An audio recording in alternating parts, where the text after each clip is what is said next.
Wait. Did you know na pinaniniwalaan na kapag nakalusot ka daw dito sa bunganga ng golden palaka na to, babalik daw ang sigla at saya mo? And kapag ang couple daw ay nakatawid dito sa bridge na to together, their love will last forever. And did you know din na ang Fukuoka and ang Pilipinas ay connected through bananas? Yes, saging. Find out how in this video.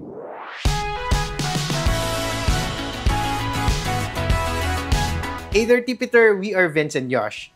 Kakauwi lang namin from another trip in Fukuoka. And madalas naririnig natin yung ibang mga turista na sinasabi nila wala naman daw ibang magagawa sa Fukuoka except kumain ng ramen. Pero hindi naman totoo yon. In this video, i-debunk natin yan by showing you not just 10, not just 15, not even 20, but 21 attractions that will prove na ang Fukuoka is more than just a ramen destination.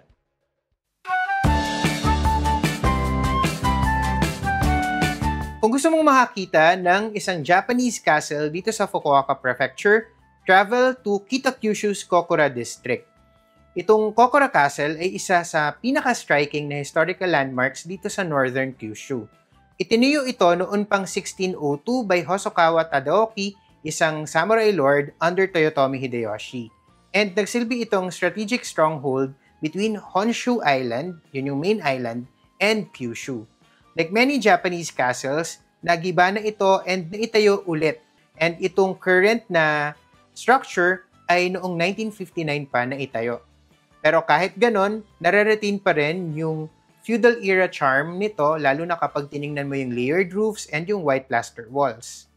It's also a great spot to visit any time of the year. Pero kung kaya mong i-timing yung pagbisita mo ng late October to early November, gawin mo kasi dyan nagaganap yung Kokura Castle Bamboo Lantern Festival, kung saan inu-illuminate ng countless bamboo lanterns yung castle grounds, creating an atmosphere na very magical, para kang nasa fairy tale. Yun nga yung ginawa namin. So, sa labas pa lang nung main castle area, ang dami ng mga lanterns. Tapos, pagpasok mo sa loob, mas marami pa. And after naming mag-ikot-ikot sa castle grounds, pumunta rin kami sa katabing garden nito, kung saan meron namang lights show. May laser ganyan na nakasync sa music. Ang Kokura Castle ay wala sa Fukuoka City nasa Kitakyushu City ito na bahagi pa rin ng Fukuoka Prefecture.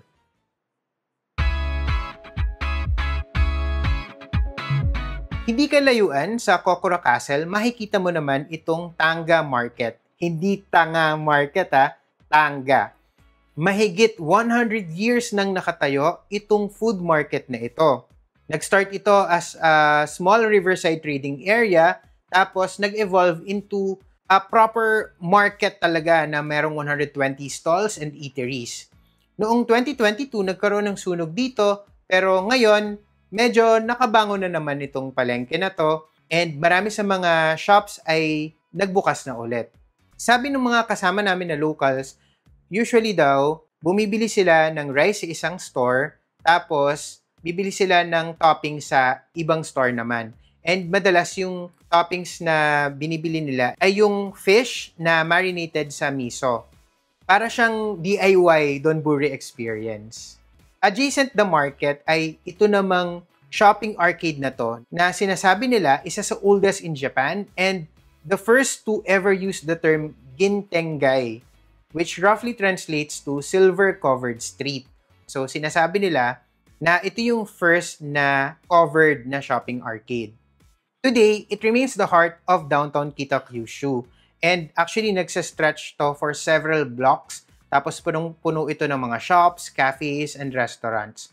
Nag-dinner kami sa isa sa mga izakaya dito, pero sa next video na lang namin i-feature yon. Yung video na yon is about Fukuoka's food spots. So, kung ayaw nyong mamiss yan, subscribe na to this channel, ring the bell beside it, and turn on the notifications para ma-notify kayo.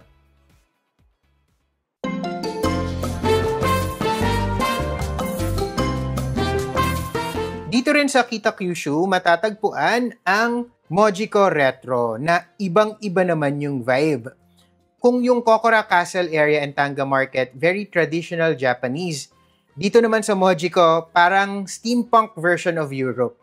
Actually, medyo na-remind ako of Full Metal Alchemist, pero seaside, ganyan. And natuwa ako kasi ang Full Metal Alchemist is my all-time favorite anime. Yung historic port area na to thrived in the early 1900s noong ito ay isa sa mga major international trading hubs sa Japan. Ngayon, mas tourist destination na ito, lalo na kasi ang gaganda ng mga restored na Western-style buildings and even yung mga lampposts nila, very retro. So, para kang nagta-time travel kapag nandito. Nag-start yung walk namin dito sa Mojiko Station, isa sa mga pinakalumang train stations dito sa Japan. Pero ni-reopen ito noong 2019 after years of restoration. Yung interior nito ay wooden, tapos yung mga signage ay vintage. So feeling mo talaga nasa ibang era ka.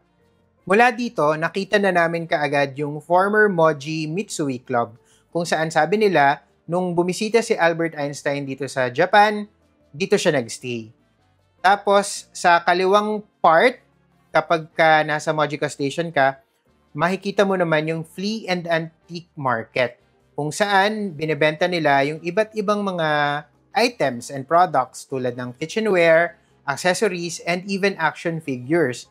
Muntikan pa kaming mapabili, kaso wala na kaming time. And then, narating namin sa paglalakad-lakad namin itong tulay na to. It's officially called Blue Wing Moji.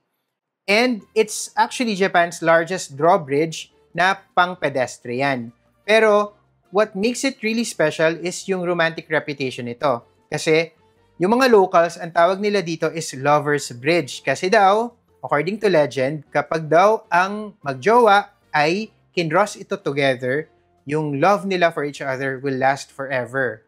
Yan. And nakaka-rhyme din pala tong bridge na to, no? So, ayun, nagstay lang kami dito, pinanood namin yung pag-angat and pagbaba ulit ng bridge. Tapos, naglakad-lakad lang kami sa waterfront, admiring landmarks like yung Old Moji Customs Building and itong Kaikyo Plaza, which houses shops, cafes, and yung mga famous na banana-themed treats dito. Yes, banana. Mapapansin mo to kaagad. Itong Mojiko ay obsessed yata sa mga saging. Meron ka makikitang mga banana cakes, banana beer, banana souvenirs, all over town. Tapos, meron kang makikita na life-size banana man statue. Tapos, meron ding maliit na banana fortune teller na ide-deliver niya sa'yo yung future mo. It's weird, it's fun, it's bananas. This is the time when all your hard work will be rewarded. Love, luck, your love is forever. From now on, have a wonderful banana life. Eat banana. You buy a banana. Pero, why are they going bananas over bananas? Ang sagot ay history.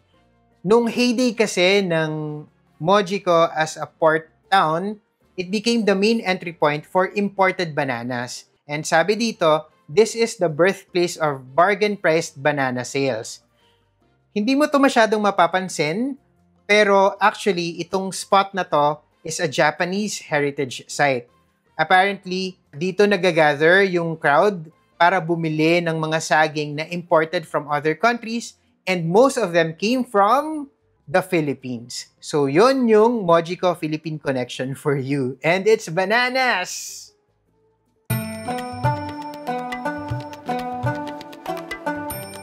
Located naman sa Fukutsu City, just 40 minutes from Fukuoka City, makikita ang Miyajidake Shrine.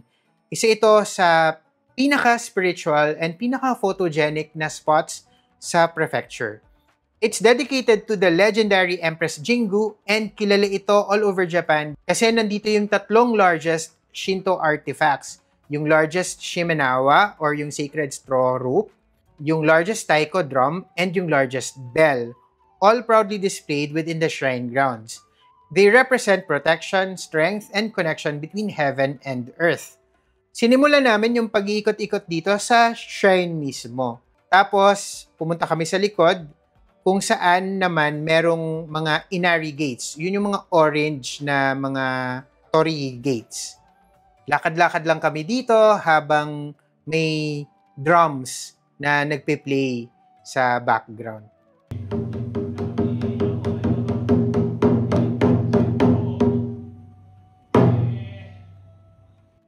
Kilala rin itong shrine na to for the Path of Light. Isa itong phenomenon kung saan twice a year, kapag February and kapag October, yung sunset ay naka-align perfectly dito sa daan na to, leading from the Torii Gate to the sea. Kaya lang, nung bumisita kasi kami umaga, and iba din yung timing namin, hindi swak.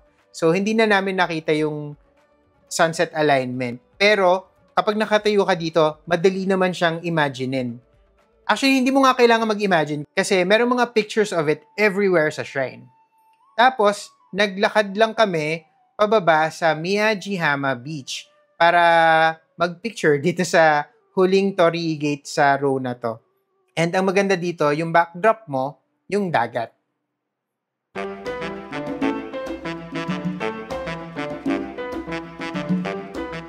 Welcome to Chuyazaki Sengen. Madalas ay siniskip ito ng mga turista pero punong-puno ito ng charm. Yung town kasi nito ay nag-flourish dati as a port for sake brewing and salt production.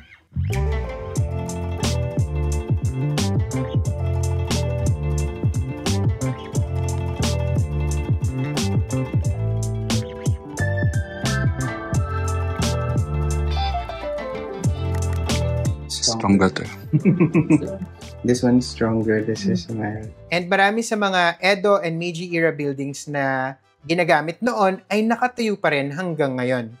So, para mas mapalakas yung tourism dito sa area, nag-start sila nung tinatawag nila na Stamp Rally, kung saan yung mga turista or yung mga visitors, habang nag-iikot-ikot sila sa mga key buildings and attractions dito sa town, pwede silang mag-collect ng iba-ibang mga souvenir stamps. So, una, pumunta kami dito sa Tourist Information Center kung saan namin nakuha itong blank na canvas tote bag na to na dito mo ilalagay yung mga stamps na makukuha mo along the way. Yung first stop natin ay itong Chikuzen Chuyazaki Ningyo Kobo. Isa itong doll store and workshop pero pinupuntahan nito for their owl whistles. Pwede ka kasing gumawa ng sarili mong owl whistle. Buo naman na siya, pero pipintahan mo na lang. Ikaw na yung magde-design. Yung sa akin, syempre, cobalt blue kasi TPT color. And yung kay Vince naman, mas realistic. Gray yung pinili niyong color. So ito yung final product namin.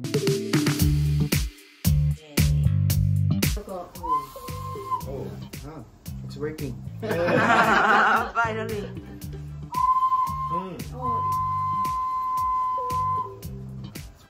After naming maipabalot, naglagay na kami sa tote bag ng owl na stamp. From here, naglakad-lakad pa kami sa area, napadaan pa kami sa isang flower shop, sa isang former sake distillery. Ayan o, nag-picture-picture pa kami dito sa gawaan ng sake. And napadaan din kami dito sa isang souvenir store na ito to collect more stamps. Bawat stop ay may kanya-kanyang story and history. So, feeling mo, kapag naglalakad ka dito, nagko-collect ka ng stamps, para siyang treasure hunt. By the end of our walk, itong tote bag namin, ang dami ng stamps. Para na siyang scrapbook, ganyan. Na remembrance na rin ng time namin dito sa Chuyazaki.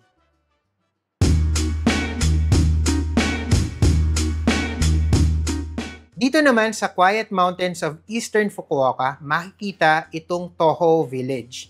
Isa itong lugar na pamoso sa kanilang pottery tradition.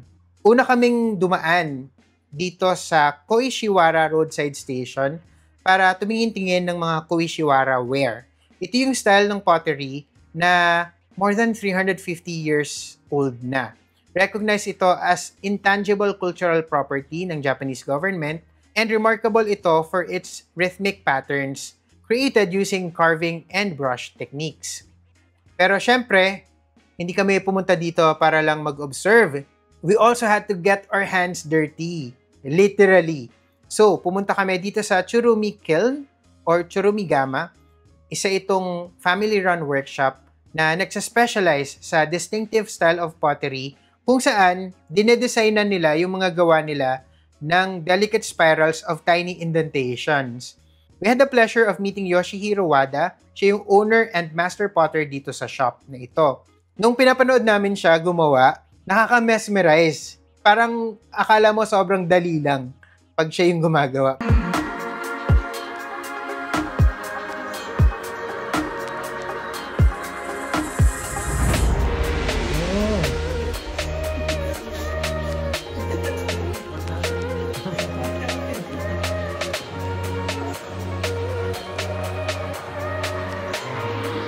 Pero in reality, ang hirap pala talaga.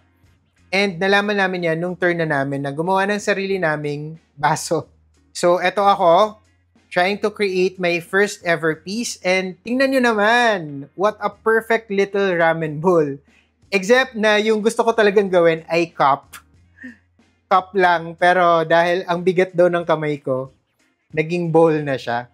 Hindi ko kasi magaanan yung pressure sa kamay. Actually, nalilito rin ako kasi sabi naman ni Yoshihiro-san, sabi niya, easy, easy. Pero ang gaan naman nun ng kamay ko, feeling ko sobrang easy na nung pressure na binibigay ko. Pero ewan ko, hindi ko na alam how much easier I could still go. Pero tawang-tawa sa akin si Vince. Pero nung turn na niya,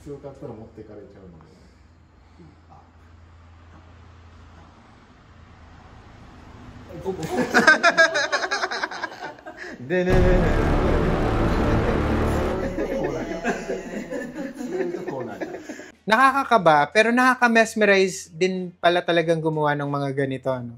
So, anyway, all's well that ends well kasi by the end of the session, nakagawa naman kami ng pretty decent-looking cups.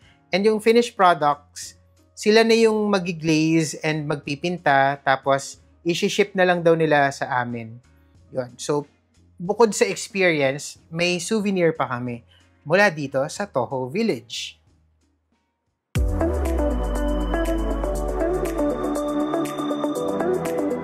Eto, kung mahilig ka sa mga prutas, baka ito yung destination for you. This is a family-run farm and cafe that lets visitors enjoy fruit picking and homemade sweets. Depending on the season, pwede kang mag-pick ng apples, grapes, and persimmons. Umaga pa nung bumisita kami dito and nakapaglakad-lakad pa kami in between trees, may dala-dala kaming basket, tapos tinuruan kami kung paano mag-pick. Tapos yun, hinayaan na kaming pumitas-pitas ng apples and persimmons. Yung una, apples. Pero I was particularly excited about persimmons kasi hindi naman to ganun ka-common sa Pilipinas. And nasasarapan kasi talaga ako dito sa persimmon.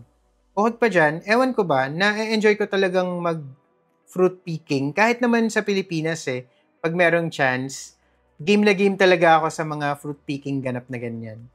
Nakakadagdag pa na ang bait ng owners, very warm and welcoming sila.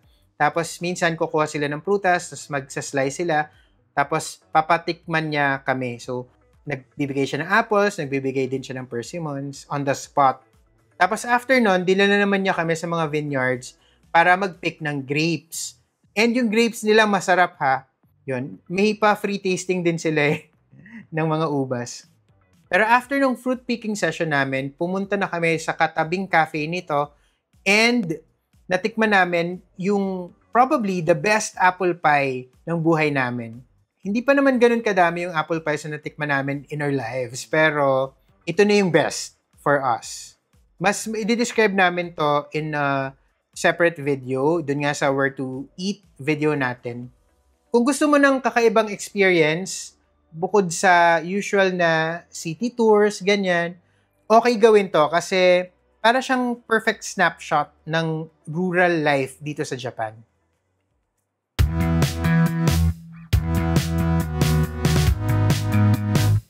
Dito rin sa Asakura, makikita itong triple water wheels.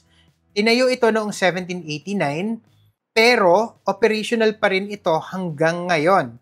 And nagdadala ito ng river water papunta sa mga katabing rice fields using traditional methods. Isa ito sa oldest functioning water wheels in Japan and designated as an important cultural property. Operational siya pero in certain months of the year lang. And yung visit namin, it didn't fall within that period so hindi namin siya nakita in action. Pero wala lang, naaaliw lang ako sa mga ganitong centuries old na technology na hanggang ngayon ginagamit pa. Tapos nagiging tourist spot pa. After nito, naglakad-lakad lang kami ng konti, papunta sa katabing Lotus and Koi Ponds. Tapos meron din katabing bee farm established by Fuji Yohojo. Sa loob, meron din silang mini museum and merong shop na nagtitinda sila ng mga local and imported na honey. And pwede ka rin magtikim-tikim doon. Pwede kayo mag-sample-sample. Nag-take home talaga ako. Bumili ako. Tapos bumili rin kami ng honey-coated sweet potato chunks. Kaso bawal i-post yung mga footage sa loob, so wala kami masyadong mapapakita sa inyo. Yung mga agriculture-based attractions na ganito, it's not everyone's cup of tea, but kami, ewan ko, na-enjoy kasi namin yung mga ganito. Mga quiet na countryside experience na worlds away from the usual bustle of city attractions.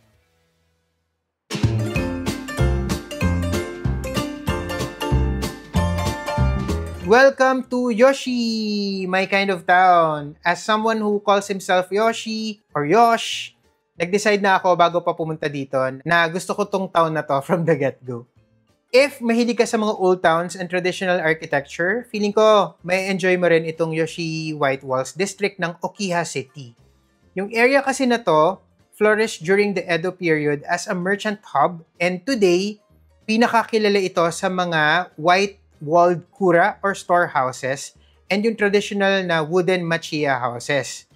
White siya kasi gawa daw yung outer part nito sa plaster.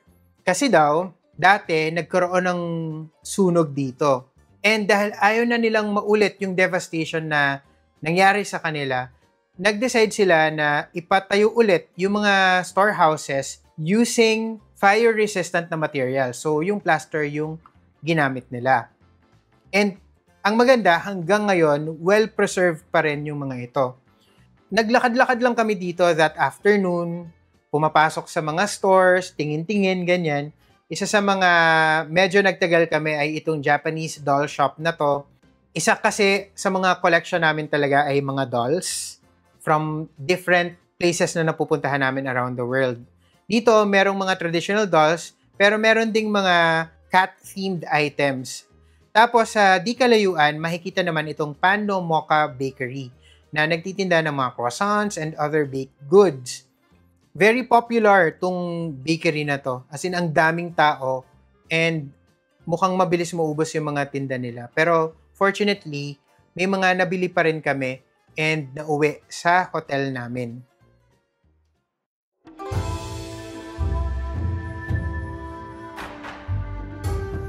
Just a 10-minute drive from Yoshii, overlooking the Chikugo Plain, makikita naman ang Okiha Inari Shrine. Isa sa pinaka-scenic na shrines dito sa Fukuoka. Like most Inari shrines, meron itong mga torii gates. 90 yung nandito, straddling 300 steps that lead all the way up to the main shrine. Maaga pa nung nagpunta kami dito. And ang kagandahan dito, dahil medyo off the beaten path siya, kami lang yung tao at the time. Hindi tulad sa Fushimi Inari Shrine sa Kyoto na punong-puno ng mga turista. Dito, konti lang talaga.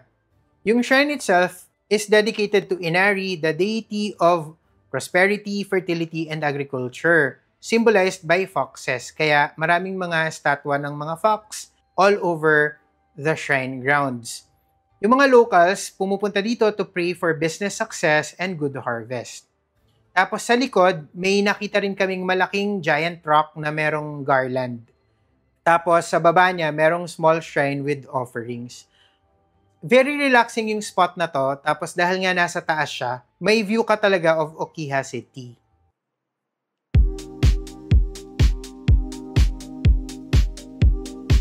Isa pang interesting na religious and cultural site ay itong Nyoirinji Temple. Sa Ogori naman ito, famously nicknamed the Frog Temple because of its massive collection of frog statues. It's hard to miss kasi kahit sa parking lot pa lang, you'll be greeted by these gigantic stone amphibians. Tapos, pwede mong sulatan. May mga parang pentel pen dyan, mga markers. Tapos, pwede kang magsulat ng mga wish mo dun sa mga palaka. na to. Siyempre, ang winish namin dyan ay more blessings for all TPT followers. Siyempre, kasama kayo sa wish namin. Yung path to the temple was covered by picturesque umbrellas and colorful lanterns, which was a sight to behold on its own. Tapos pagdating mo sa dulo, it's frog overload. There are reportedly over 5,000 frogs of all shapes, sizes, and materials na makikita mo throughout the temple grounds. Maliit lang naman yung temple, so madali siyang i-explore, pero every corner is full of delightful surprises. Puro frogs, iba-iba. Pero ang tanong, bakit frogs? Kasi daw, yung Japanese word for frog is kaeru. Keru. Parang kero-keru-pi, ganun. Which means both frog and to return. So yung mga tao pumupunta dito for safe travels or for lost things to return or even for people to come home or to return home. So kung meron kayong mga bagay na gusto nyong maibalik sa inyo or kung meron kayong mga tao na namimiss and gusto mong bumalik sa'yo, dito ka daw dapat magpunta and mag-pray. Isa sa mga highlight ng stay namin ay itong malaking golden palaka na to.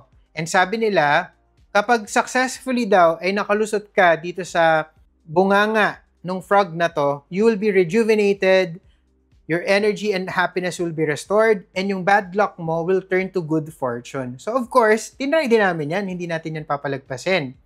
Medyo natakot ako nung umpisa for my bulging tummy, kasi 'di ba, meron tayong beer belly. Natakot lang ako ng slight na baka mag-stock. Pero sabi nga nila, hindi tayo pinalaki ng sex bomb para bumawi. So, ayan. Pati si Vince lumaban na rin.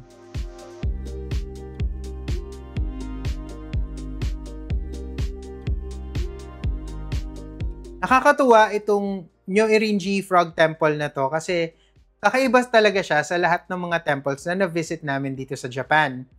Mararamdaman mo talaga na yung mga resident monks dito, they take pride in curating this quirky collection, and ikaw as a visitor, you leave feeling a little lighter and happier.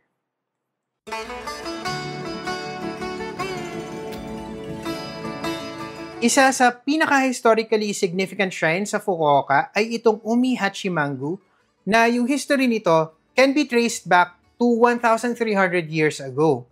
At the heart of the shrine is the sacred statue of Empress Jingu holding baby Ojin.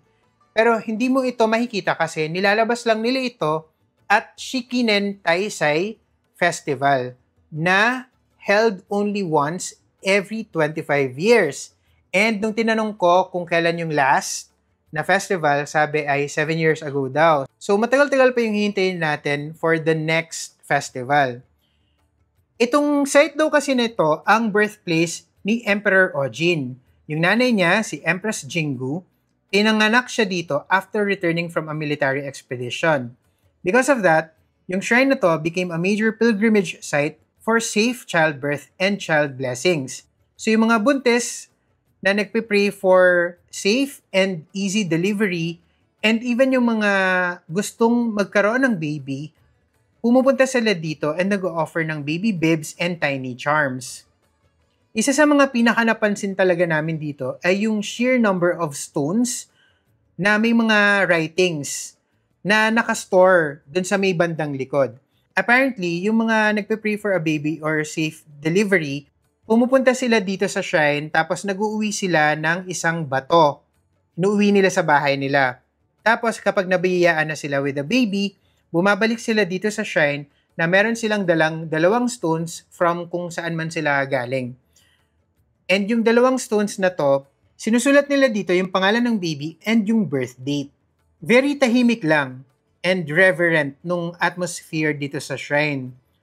Agaw pansin yung mga ancient na camphor trees na nagtatower talaga overhead. And by ancient, we mean over 2,000 years old. Or at least according to the shrine. Yung largest na trees dito, ang tawag nila ay Euphautas Forest and Kinukakis Forest. Considered sacred din yung mga yan.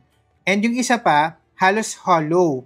Normally, yung mga visitors, hindi sila allowed na pumasok sa loob ng tree. Pero nag-ask kami and binigyan kami ng permission, so nakapasok kami. And pagtingin namin sa taas, nung tumingala kami, hugis puso siya. By the way, just outside the shrine grounds, meron kayong makikita na pastry shop called Tokinose, na sikat ito for its wagashi or yung traditional na Japanese confectionery. Nag-try kami niyan pero sa ibang video na namin i-discuss. For our next attraction, we'll have to go all the way to Itoshima.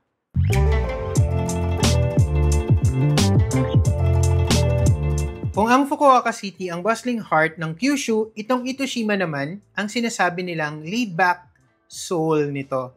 Just 40 minutes from downtown, pumupunta yung mga locals dito kung gusto nila ng escape from city life. Yung pinaka-highlight dito ay itong Sakurai Futami-gaura, home to the famous Weathered Rocks. Ito yung dalawang malaking bato na nasa tubig, connected by a sacred rope, symbolizing harmony and marriage. Tapos, sa beach naman, merong white torii gate framing them perfectly. And sabi nila, those na bumibisita dito will be blessed with a healthy marriage or love life. O diba? Kung wala kang love life, punta ka daw dito ng mabiyayaan.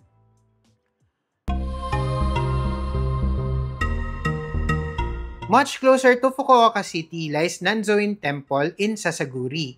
Dito naman makikita yung isa sa pinakamalaking bronze reclining Buddhas dito sa Japan. 41 meters long ito and 11 meters high.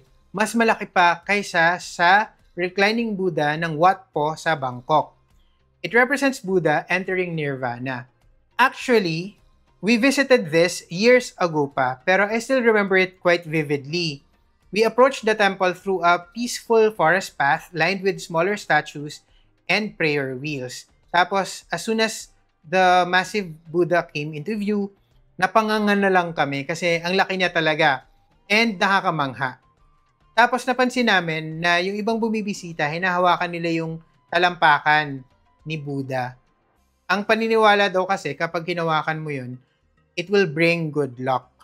Ang temple na to ay part ng Sasaguri pilgrimage. So yun.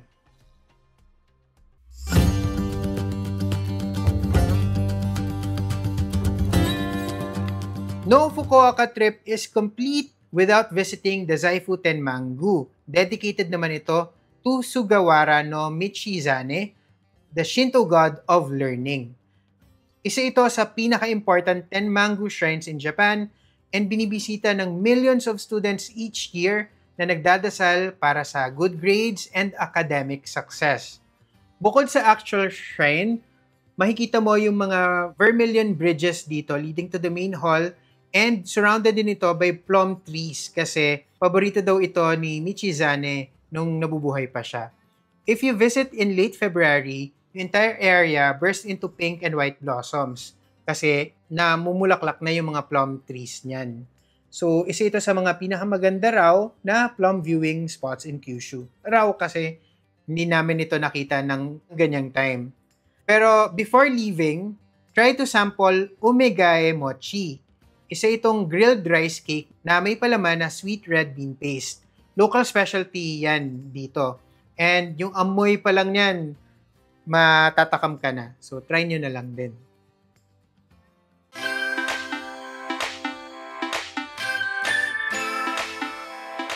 Okay, let's take a break from traditional shrines and balik muna tayo sa city center for something more modern. Dito sa Fukuoka City, makikita mo naman ang TeamLab Forest, Fukuoka. Like most TeamLab sites, interactive ito and highly insta-worthy na museum. Pag pumasok ka, para kang na-teleport sa another dimension.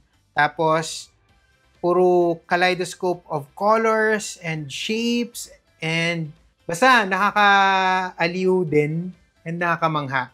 Kasi every corner reacts to your touch, your footsteps and gestures. Tapos feeling mo, part ka na rin ng artwork. Tapos divided into various zones. Pero what sets this Fukuoka branch apart from the others is yung catch and collect forest nila. Dito, you can spot or chase yung mga glowing digital animals nila or wait for them to appear in the shifting landscapes. Tapos i-identify mo sila and collect using yung TeamLab Forest app. Tapos sasabihin nila sa'yo kung ano to and ano pa yung ibang information about it. Tapos, i-release mo rin sila back in the wild. Hindi mo sila talaga hinahunt ha, parang eme lang nila yon. Meron din sila ditong tinatawag na athletics forest na ganito yung itsura niyan. Merong mga balls na tumatapak ka, tapos na-challenge yung balance mo and agility. Tapos merong mga interactive slopes, ganyan. Pero kahit saang TeamLab site, ang pinaka-paborito namin gawin ay ito, yung area kung saan magdodraw ka ng plant or animal sa papel, tapos isa-scan mo, tapos it will come to life. And gumagalaw-galaw siya around the room. Parang feeling mo, nabuhay talaga yung drawing mo. Parang ganun. Yun. Para siyang panaginip. Basta, hirap i-explain kasi ng TeamLab, no? Basta ganito, makikita nyo naman sa screen. Ang gusto ko kasi sa TeamLab talaga, kahit masa siya, no? Feeling mo bata ka ulit. So, na-enjoy ko talaga kapag nagti-TeamLab. It reconnects me with yung sense of wonder and yung feeling of awe na, syempre, kapag tumatanda ka, nawawala yun between deadlines and yung daily routine. So, every chance I get na feeling ko bata ako ulit, talagang ginagrab ko. Kaya, benta sa akin yung mga TeamLab museums talaga.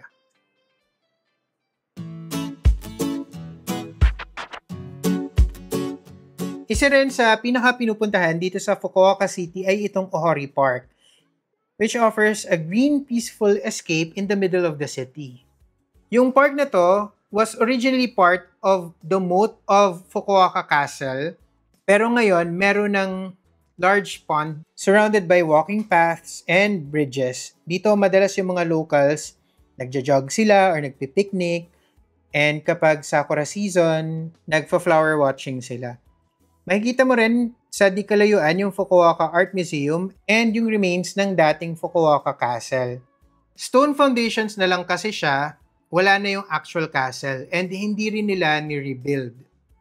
Okay, the next two items on our list ay dalawang flower parks na we haven't visited yet kasi lagi kaming bad timing. Pero matagal na namin talaga tong gustong puntahan. Nasa bucket list talaga namin kasi we love flowers.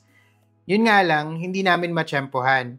Pero kung maganda yung timing nyo, go for it.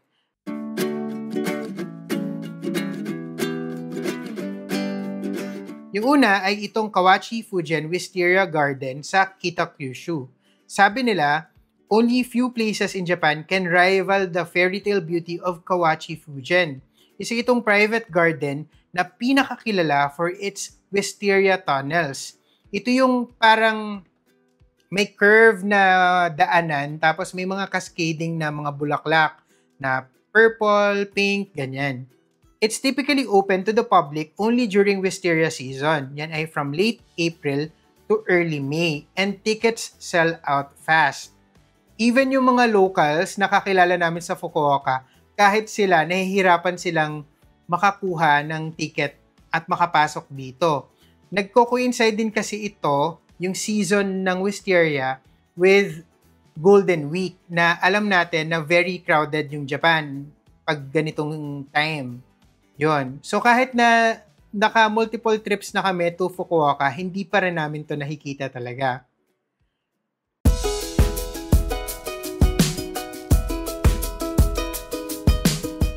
Yung isa namang flower park, much closer to Fukuoka City naman. Ito yung Nokonoshima Island. This is just a short ferry ride from the city.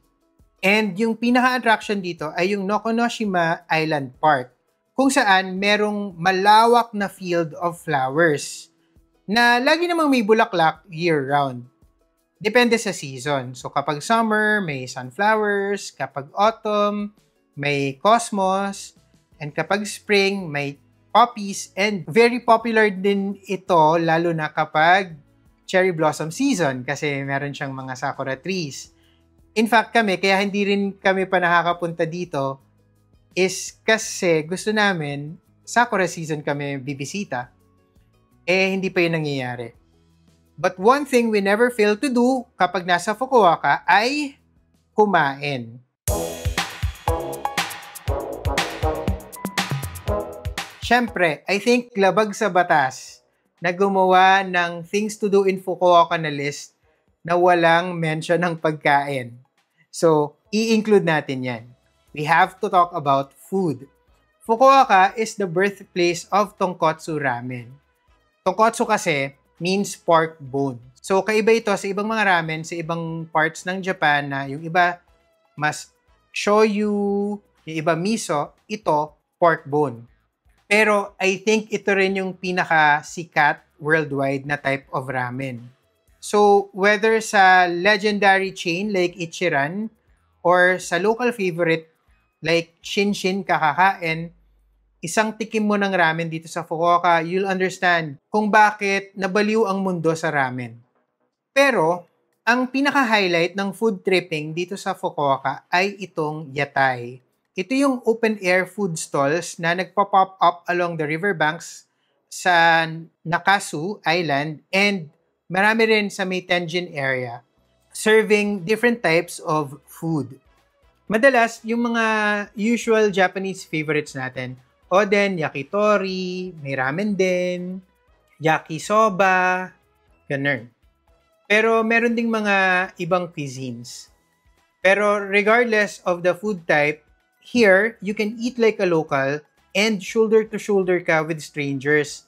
Usually, yung mga galing sa trabaho. Sabi nga nila, food is the heartbeat of Fukuoka Prefecture. So yes, come for the ramen, but stay for everything else. And i-share namin yung iba sa mga nagustuhan naming mga food places na natry namin sa Fukuoka Prefecture in our next video. So again, make sure that you subscribe to this channel para hindi mo ma-miss yan.